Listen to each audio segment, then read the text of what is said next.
पिछले टर्म में मैंने आपको सेकंड पार्ट में बेटा बताया था पृष्ठ तनाव, मुख पृष्ठ को बढ़ाने में किया गया कार्य, आधिक्य दाब, बूंद के अंदर आधिक्य दाब, बुलबुले के अंदर आधिक्य दाब। नेक्स्ट टॉपिक है बेटा स्पर्श कोण। देखिए स्पर्श कोण क्या होता है।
देखिए स्पर्श कोण क्या होता है।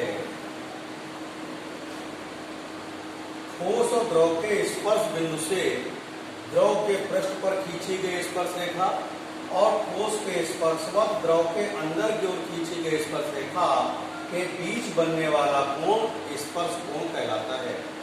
फिर समझेंगे, ठोस और द्रव के स्पर्श बिंदु से द्रव के पृष्ठ पर खींची गई स्पर्श रेखा और ठोस के स्पर्शवत द्रव के अंदर की ओर खींची गई स्पर्श रेखा के बीच बनने वाला कोण स्पर्श कोण कहलाता है। इसे थीटा से निरूपित करते हैं। स्पर्श कोण क्या होता है बेटा, एक बार फिर समझेंगे कि ठोस और द्रव, जैसे मान लीजिएगा ये है, जैसे मान लीजिए ये, तो ठोस और द्रव के स्पर्श बिंदु से द्रव के पृष्ठ पर खींची गई स्पर्श रेखा और ठोस के स्पर्श द्रव के अंदर की ओर खींची गई स्पर्श रेखा के बीच बनने वाला कोण क्या कहलाएगा, स्पर्श कोण कहलाएगा। यानी ठोस और द्रव के स्पर्श बिंदु से द्रव के पृष्ठ पर खींची गई स्पर्श रेखा और ठोस के स्पर्शवत द्रव के अंदर की ओर खींची गई स्पर्श रेखा के बीच बनने वाला कोण स्पर्श कोण कहलाता है। इसको थीटा से निरूपित करते हैं।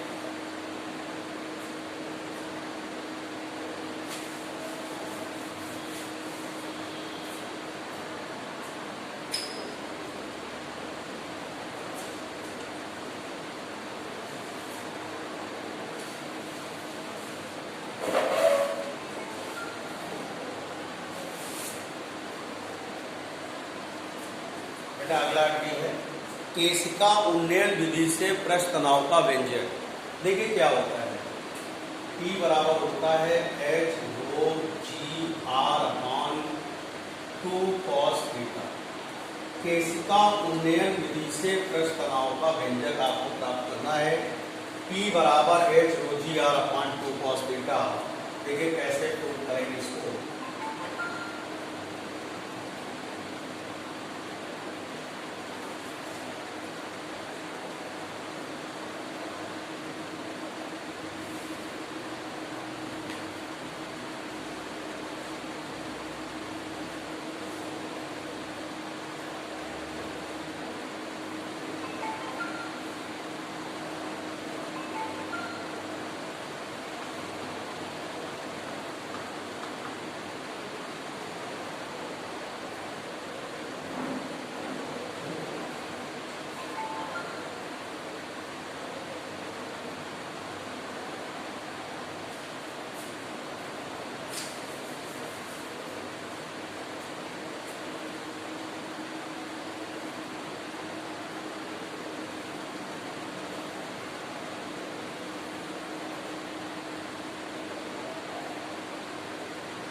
देखिए बेटा, मान लीजिएगा रो घनत्व वाले द्रव में एक आर त्रिज्या की केस नली को जब ऊर्ध्वाधर स्थिति में रखा जाता है तो द्रव नली में स्मॉल h ऊंचाई तक ऊपर चढ़ता है। इसका पृष्ठ तनाव T है और स्पर्श कोण थीटा है। तो यहाँ पृष्ठ तनाव T के दो घटक होंगे, एक क्षैतिज घटक T cos थीटा और ऊर्ध्व घटक T sin थीटा। बेटा इसके जो क्षैतिज घटक होते हैं ये ऊर्ध्वाधर ऊपर की ओर कार्य करेगा और T sin थीटा जो है परिधि पर चारों ओर इस प्रकार से कार्य करेगा। परिधि पर चारों ओर से समान कार्य करने के कारण ये क्या होगा, निरस्त हो जाएगा और इसके कारण इसके ऊर्ध्वाधर जो क्षैतिज घटक के कारण जो बल उत्पन्न होगा ये नली में चढ़े हुए द्रव के भार को क्या करेगा, संतुलित करेगा। तो देखिएगा T बराबर फार्मूला होता है F/L। F बराबर होगा T × L। तो T की वैल्यू होगी बेटा T cos थीटा और टोटल परिधि हो जाएगी यानी कि 2πr। Equation number 1। और नली में चढ़े हुए द्रव का अगर भार निकालेंगे तो भार निकालने में W बराबर क्या होगा, mg होता है बेटा। अब द्रव्यमान होता है आयतन गुणे घनत्व होता है, आयतन क्षेत्रफल गुणे ऊंचाई होता है और क्षेत्रफल कितना होगा, पाई r स्क्वायर h ρg होगा। Equation second. बेटा ये जो बल है ये नली में चढ़े हुए द्रव के भार को क्या करेगा, संतुलित करेगा। तो यहाँ पर अगर बराबर करेंगे F बराबर आएगा W, तो आएगा यहाँ से T cos theta into 2πr बराबर पाई r स्क्वायर h ρg। जो कटे उसको काट दीजिए। तो T cos थीटा इंटू 2 बराबर h ρg r हो गया। तो T बराबर कितना आ गया बेटा आपके पास, h ρg r/2 cos theta. ये आ गया आपके पास, कहते हैं केशिका उन्नयन विधि से पृष्ठ तनाव का व्यंजक। ध्यान समझिएगा बेटा, मान लीजिए किसी द्रव में, रो घनत्व वाले द्रव में जब एक स्मॉल r त्रिज्या की केस नली को ऊर्ध्वाधर स्थिति में रखा जाता है तो नली में द्रव स्मॉल h ऊंचाई तक ऊपर तक चढ़ जाता है। अब यहाँ पर स्पर्श कोण थीटा है बेटा, ये थीटा तो ये थीटा। पृष्ठ तनाव T के दो घटक होंगे, एक क्षैतिज घटक T cos थीटा, ऊर्ध्व घटक T sin थीटा। क्षैतिज घटक T cos थीटा ऊर्ध्वाधर ऊपर की ओर कार्य करेगा और जो ऊर्ध्व घटक T sin थीटा ये परिधि पर चारों ओर समान रूप से कार्य करने के कारण क्या होगा, निरस्त हो जाएगा। तो यहाँ से आपके पास आएगा T बराबर F/L होता है, F = T × L होगा। पूरी L की वैल्यू परिधि के बराबर होगी तो T cos थीटा इंटू क्या होगा, 2πr होगा। और नली में चढ़े हुए द्रव का भार अगर निकालेंगे W बराबर mg। संदूक के अंदर बंदूक देखिए, द्रव्यमान को लिखेंगे आयतन गुणे घनत्व, आयतन को लिखेंगे क्षेत्रफल गुणे ऊंचाई, तो क्षेत्रफल को लिखेंगे पाई r स्क्वायर। तो W ये आ गया। ये जो बल है नली में चढ़े हुए द्रव के भार को संतुलित करेगा। तो आप इसको इससे बराबर कर दीजिए। T की वैल्यू कितनी आ गई, h ρg r/, कितना आ गया, 2 cos थीटा आ गया बेटा। तो ये था केशिका उन्नयन विधि से पृष्ठ तनाव का व्यंजक।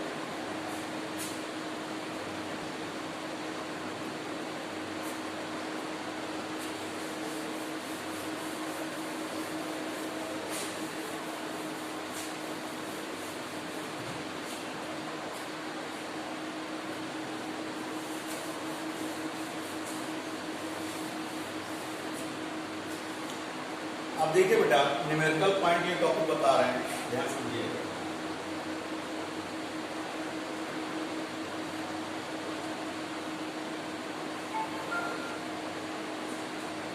मान लीजिए केस नली है, इसमें द्रव स्मॉल h ऊंचाई तक ऊपर चढ़ा हुआ है।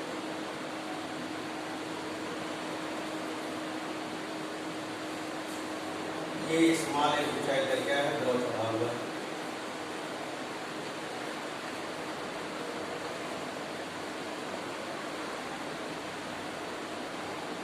अब इस नली को आप ऊर्ध्वाधर से थीटा कोण पर झुका दीजिए।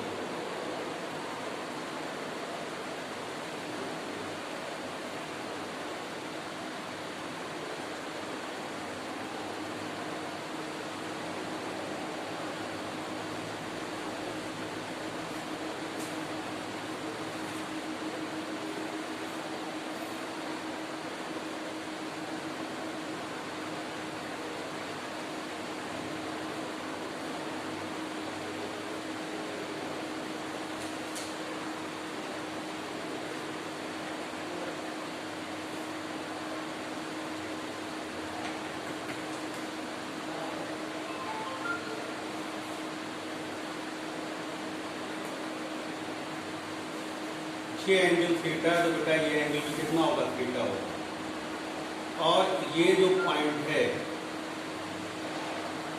एच डैश, ये फाइंड करना है। ये O पॉइंट है, ये A पॉइंट है, ये B पॉइंट है। अगर इस नली को ऊर्ध्वाधर से आप थीटा कोण पर झुका दें तो पोजीशन क्या होगी, द्रव के तल की स्थिति क्या होगी, तो cos थीटा बराबर यहाँ से होगा आधार बटे कण, यानी कि AB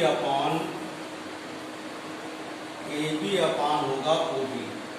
तो cos थीटा बराबर आएगा H अपान क्या होगा, H डैश। तो H डैश बराबर आएगा H अपान cos थीटा। H डैश बराबर आएगा H अपान cos थीटा। अगर किसी भी केस नली को ऊर्ध्वाधर, यदि किसी भी केस नली को ऊर्ध्वाधर से थीटा कोण पर झुका दिया जाता है तो द्रव का तल किस फार्मूले से ज्ञात करते हैं, H डैश बराबर H अपान cos थीटा। एक होता है बेटा साधन ज्यूरिन का नियम। ज्यूरिन का नियम क्या होता है, द्रव के तल की ऊंचाई उसकी त्रिज्या के व्युत्क्रमानुपाती होती है। नोट नंबर 2, द्रव की तल की ऊंचाई उसकी त्रिज्या के व्युत्क्रमानुपाती होती है, यानी कि H K अपान R, तो HR K, तो H1 R1 क्या होता है, H2 R2। ये बेटा ज्यूरिन का नियम कि किसी नली में द्रव के तल की ऊंचाई उसकी त्रिज्या के व्युत्क्रमानुपाती होती है। अगर त्रिज्या कम होगी तो ऊंचाई क्या होगी, ज्यादा। त्रिज्या ज्यादा तो ऊंचाई क्या होगी, कम। तो बेटा अब नेक्स्ट टर्म पे इसके न्यूमेरिकल्स आपको कराएंगे। सभी लोग होमवर्क भेजें, समय से भेजें, सभी विषय का भेजें, इस बात ध्यान रखिए। तो हर हाल में आपको होमवर्क 8:30 से 9:20 में आ जाना चाहिए फिजिक्स का, लेकिन हद से 10 बजे। 10 के बाद होमवर्क जो आएगा वो चेक नहीं होगा, इस बात का ध्यान रखिए। Thank you sir.